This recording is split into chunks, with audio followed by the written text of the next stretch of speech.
पिछले एपिसोड में हमने देखा कि एक बार फिर उस भट्टी पर आग लगाई जाती है, सरिया गर्म किया जाता है और इस बार हाथ जलते हैं रणधीर के और उसकी दर्द भरी भयानक चीख बाहर तक सुनाई देती है। सम्राट बार बार सरिया गर्म करके उसके हाथों पर लगा रहा था। रणधीर की दर्द भरी चीख गूंज रही थी, उसकी टांग में से खून निकल रहा था और अब तो उसके हाथों की चमड़ी इस कदर झुलस गई थी कि उसके हाथों से भी खून बहने लगा था। चंचल एक कोने में चुपचाप खड़ी थी, ना वो सम्राट को देख रही थी और ना ही रणधीर को। सम्राट वो सरिया फेंकता है और टूट पड़ता है रणधीर पर। वो लगातार उसे मार रहा था, यहाँ तक कि वह उसे संभलने का मौका तक नहीं दे रहा था। मारते मारते वह उसे बाहर की तरफ ले जाता है और सीढ़ियों से नीचे धक्का दे देता है। रणधीर धम्म से नीचे गिरता है। नीचे रोहन उसके बाकी आदमियों की धुलाई कर रहा था। कुछ ही देर में रणधीर का पूरा साम्राज्य तबाह हो चुका था। हुआ यूं था कि रोहन ने उन सब लोगों को आजाद करवा दिया था जो वहां पर कैद थे। कुछ लोग दूसरे देश के थे तो कुछ दुबई से ही थे। सालों से नरक भोग रहे लोगों में आजाद होने के नाम पर पता नहीं कहां से इतनी हिम्मत आ गई कि वो सब एक साथ होकर रोहन का साथ देने लगे। रोहन के साथ मिलकर रणधीर के आदमियों की धुलाई करने लगे और इसलिए रणधीर के आदमी उसको बचाने ऊपर आ ही नहीं सके। सम्राट रणधीर के पीछे जाता है। रणधीर की टांग से खून बह रहा था जिसकी वजह से वह भाग नहीं पा रहा था। अगले ही पल सम्राट मौत बनकर उसके सामने खड़ा था। रणधीर डर के मारे पीछे हो रहा था और सम्राट किसी शेर की तरह उसका शिकार करने के लिए उसकी तरफ बढ़ रहा था। उसकी आंखों से अंगारे बरस रहे थे। रणधीर को ऐसा लग रहा था जैसे कोई शेर उसकी तरफ आ रहा हो। उसे चंचल की बातें याद आ जाती हैं। शेर जब पीछे होता है तो लंबी छलांग लगाने के लिए होता है। वो पीछे होते हुए बोला, ये तो गलत बात है सम्राट, तू अपनी बहन का बदला ले तो ठीक और वही काम मैं करूं तो गलत। वैसे तेरी खूबसूरत बीवी के लिए तो ईशा जैसी हजारों बहनों को भूल सकता हूं मैं। वैसे मानना पड़ेगा, क्या सही माल मिला है तुझे? क्या तराशा हुआ बदन है उसका, कोई एक बार देख ले तो पागल हो जाए। फिर वो अपने चेहरे पर डेविल स्माइल लाते हुए बोला, और जो उसके बदन पर तिल है ना, इसके बारे में सिर्फ तू जानता है या फिर मैं? वह तो कातिल ही है, मैं तो देखते ही फिदा हो गया था उसे। रणधीर जानबूझकर सम्राट के दिमाग में गलतफहमी पैदा कर रहा था। वह आगे बोलना जारी रखते हुए कहा, अब वो तेरी बीवी नहीं रही, बदल दिया है मैंने उसे, ड्रग्स का आदी बना दिया है उसे, और उसी तरह पूरी दुनिया को इसका आदी बनाऊंगा और तू कुछ नहीं कर पाएगा साला। बात करता था सबको बचाने की और खुद की बीवी को बचा नहीं पाया। उसकी बातें सुनकर सम्राट का गुस्सा बढ़ता ही जा रहा था। वो कहर बनकर टूट पड़ा उस पर। जहां सम्राट रणधीर को सबक सिखा रहा था, जहां रोहन उसके आदमियों को खत्म कर रहा था, वही चंचल अभी भी गुमसुम सी उसी कमरे में खड़ी थी, जबकि कमरे का दरवाजा खुला हुआ था। बावजूद इसके वो वहां से हिल नहीं रही थी। सम्राट रणधीर को मार रहा था कि उसी वक्त ऊपर एक धमाका होता है। रणधीर के चेहरे पर जहरीली हंसी तैर जाती है जबकि सम्राट का दिल धकसा रह जाता है। रणधीर पागलों की तरह हंसते हुए कहा, बचा सकता है तो बचा ले अपनी बीवी को। इतना कहकर वो खिड़की से नीचे कूद जाता है, सीधा इमारत के पीछे वाले एरिया में जाकर गिरता है। सम्राट उसे वहीं छोड़कर पहले चंचल के पास जाता है, जल्दी से ऊपर की ओर दौड़ता है। जैसे ही वो ऊपर जाता है देखता है कि चारों तरफ तेजी से धुआं उठ रहा है, इतना धुआं कि सम्राट को कुछ साफ नहीं दिखाई दे रहा था। धमाके की आवाज को सुनकर रोहन भी ऊपर की तरफ दौड़ता है। सबके साथ मिलकर वह रणधीर के सारे आदमियों को खत्म कर चुका था और उन सबको वहां से आजाद कर चुका था। सब लोग इमारत से बाहर निकल रहे थे। सम्राट किसी तरह चंचल के पास जाता है और देखता है कि वह वहां पर बेहोश पड़ी है। उसकी नजर जमीन पर गई जहां उसकी शॉल पड़ी है।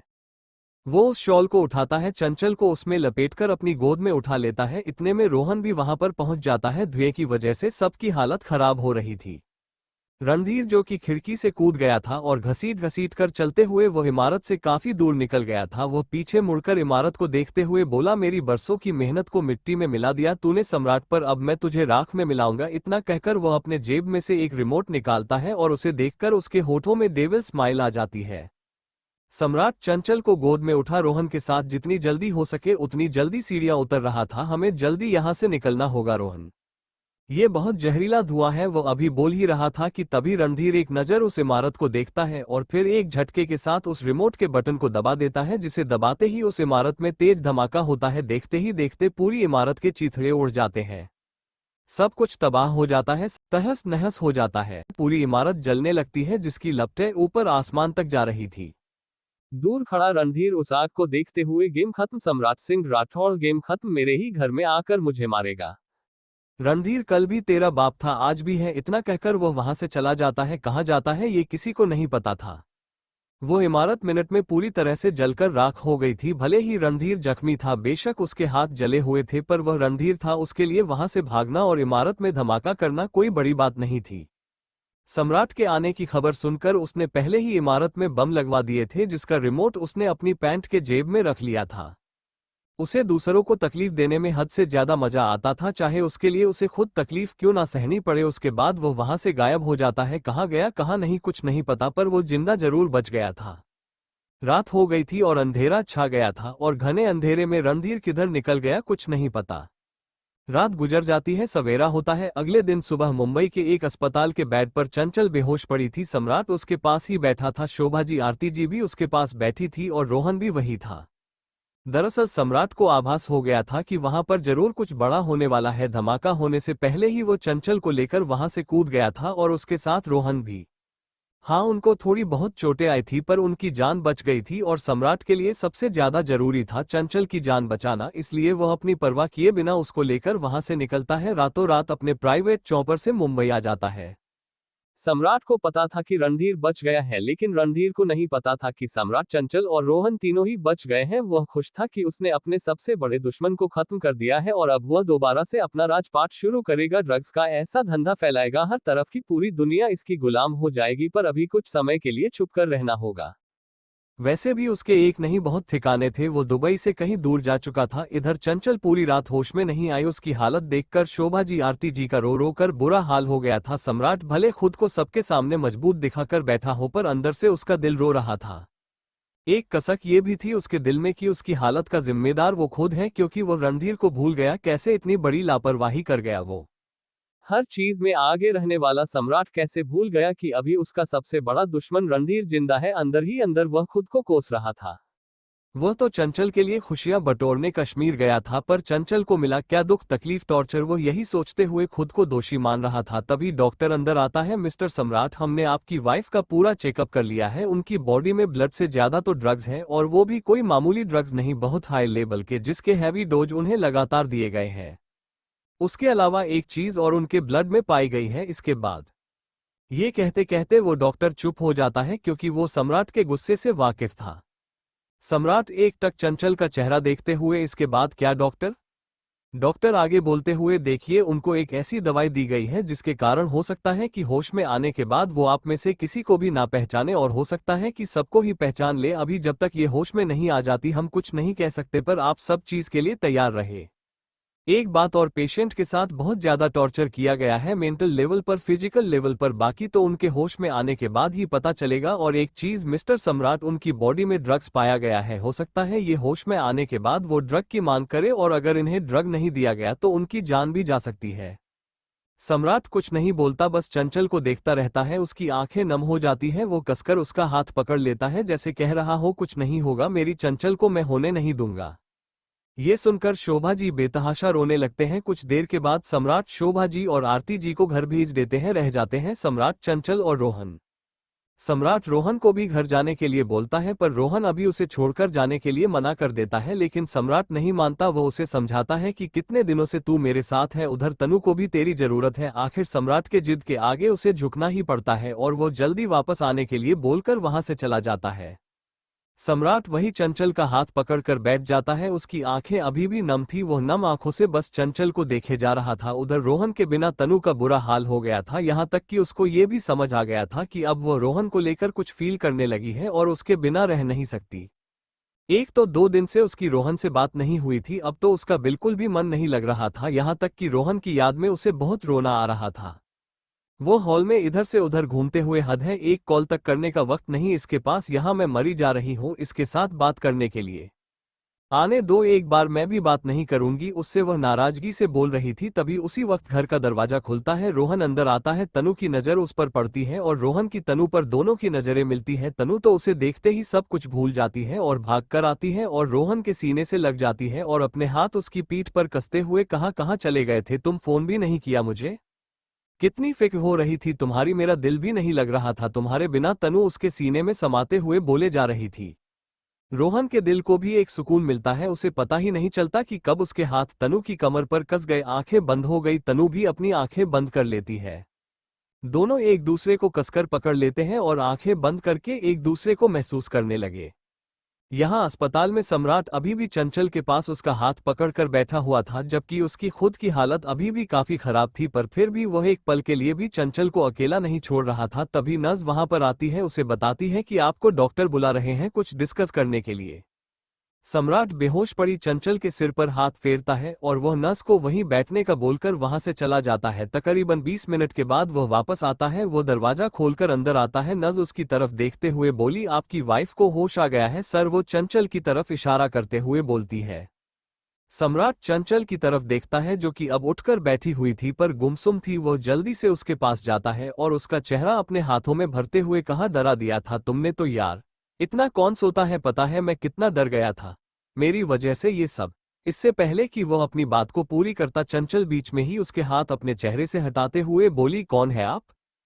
उसकी बात सुनकर सम्राट का दिल बैठ जाता है। उसे एक झटका सा लगता है। जो चंचल उसे किसी दीवानी की तरह प्यार करती थी, वह आज सम्राट से पूछ रही है कि वह कौन है। सम्राट की आंखें भर जाती है और वह अपने डबडबाए आंखों से उसे देख रहा था। वह वापस उसका चेहरा अपने हाथों में भरते हुए कहा, चंचल मैं हूं तुम्हारा सम्राट।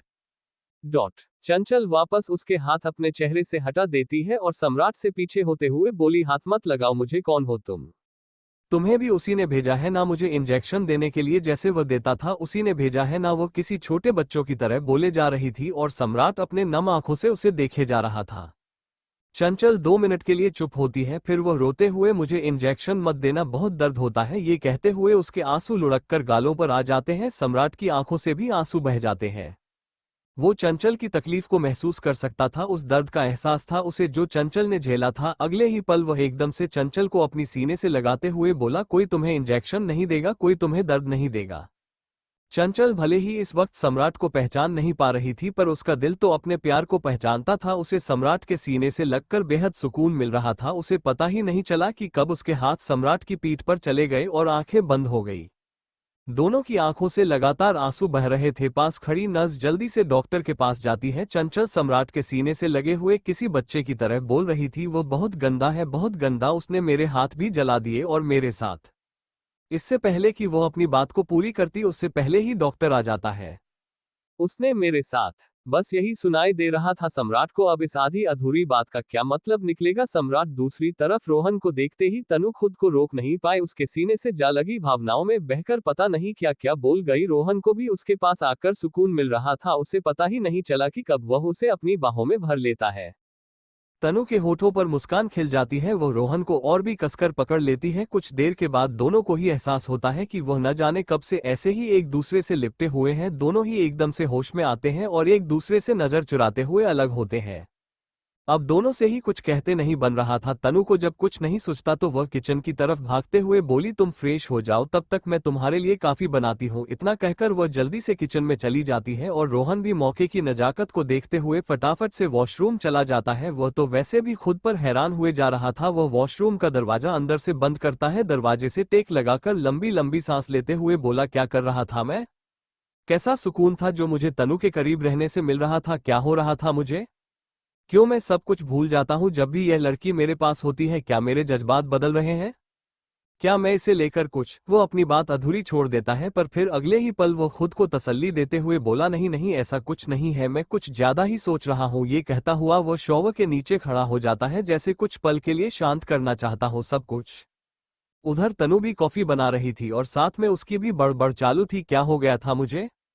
रोहन को देखते ही कैसे मैं उसकी तरफ दौड़ी चली गई, पर कितना सुकून मिल रहा था ना उसकी बाहों में। सच में मुझे प्यार की समझ ही नहीं है। प्यार तो मुझे अब जाकर हुआ है अपने बुद्धू रोहन के साथ। वह खुद से ही शर्माते हुए बोलती है, पता नहीं मैं कभी अपने दिल की बात इससे कह भी पाऊंगी या नहीं, और क्या ये समझेगा मेरे जज्बातों को? वो खुद से सवाल करती है। फिर एकदम से उसे आरोही का ख्याल आता है। एक उदासी छा जाती है उसके चेहरे पर और खुद से सवाल करते हुए बोली, क्या वो आरोही को आज भी चाहता है और क्या हमेशा उसे ही चाहता रहेगा? इस सवाल के साथ उसके मन में एक टीस सी उठती है, पर इन सवालों का जवाब तो सिर्फ रोहन दे सकता था, पर उसे कुछ भी पूछने की तनु की हिम्मत नहीं थी। खैर, वो कॉफी बनाने लगती है। दूसरी तरफ डॉक्टर चंचल की बातें सुनते हैं और उसका चेकअप करते हैं। डॉक्टर सम्राट को साइड में ले जाकर, देखिए सर, मैंने पहले ही कहा था कि कुछ भी हो सकता है, अब उनकी यादें चली गई है। इससे पहले कि डॉक्टर अपनी बात पूरी करता, उससे पहले ही चंचल की आवाज दोनों के कानों में पड़ती, सम्राट, सम्राट और डॉक्टर हैरानी से पीछे मुड़कर देखते हैं। सम्राट को देखते ही चंचल उसकी तरफ जाती है और उसका चेहरा अपने हाथों में भरते हुए बोली, तुम ठीक हो ना? तुम्हें कुछ हुआ तो नहीं? पता है मैं कितना डर गई थी। इतना कहकर वो चुप हो जाती है और खामोशी से सम्राट को देखने लगती है। उसकी आंखों में सम्राट के लिए बेशुमार प्यार ही प्यार नजर आ रहा था, पर अगले ही पल वह प्यार फिर किसी अजनबी की नजरों में बदल जाता है। चंचल एकदम से अपने हाथ सम्राट के चेहरे से हटा लेती है और उससे दूर हो जाती है। उसका चेहरा देखकर ऐसा लग रहा था जैसे उसे खुद पर हैरानी हो रही हो कि वह ऐसा कैसे कर गई। चंचल अपना सिर पकड़कर वहीं बैठ जाती है। मेरा सर बहुत दुख रहा है सम्राट। वो फिर से सम्राट को पुकारती है। सम्राट जैसे ही उसके पास जाता है, उसके सिर की ओर अपना हाथ बढ़ाता है कि चंचल उसके हाथ को झटक देती है और अजनबियों की तरह बिहेव करते हुए बोली, क्यों बार बार आप मेरे करीब आ रहे हैं? कौन है आप? ये कहते हुए वो फिर से बेहोश हो जाती है। सम्राट एकदम से उसे अपनी बाहों में थाम लेता है। एक बार फिर उसके आंसू छलक जाते हैं। वो डॉक्टर की तरफ देखता है जैसे पूछ रहा हो कि क्या हुआ मेरी चंचल को। इसके बाद जो डॉक्टर उसे बताता है वो सुनकर वो पूरी तरह से शॉक्ड हो जाता है। डॉक्टर ने कहा, पहले तो हमें लगा था कि या तो इनकी मेमोरी पूरी तरह चली जाएगी या बिल्कुल नहीं जाएगी, पर अब उनकी हालत देखकर लग रहा है कि जो दवाई इन्हें दी गई है वो अभी पूरी तरह इन पर हावी नहीं हुई है। अब ये किसी भी वक्त आपको पहचान सकती है और अगले ही पल आपको भूल सकती है। क्या? सम्राट हैरानी से बोलता है। डॉक्टर आगे बताते हुए, जी जैसे जैसे ये होश में आएंगे, बातचीत करेंगे, वैसे वैसे पता चलेगा कि उनकी कंडीशन क्या है। देखिए मिस्टर सम्राट, ये बहुत ही नाजुक समय है आपके लिए और आपकी वाइफ के लिए। हमसे जितना हो सकेगा हम अपना बेस्ट करेंगे। आई विल ट्राई कि मैम की मेमोरी पूरी तरह से वापस आ जाए। दवाया से, ट्रीटमेंट से, बट जो चीज़ आप कर सकते हैं, आपका प्यार कर सकता है, वो हमारी दवाया भी नहीं कर सकती।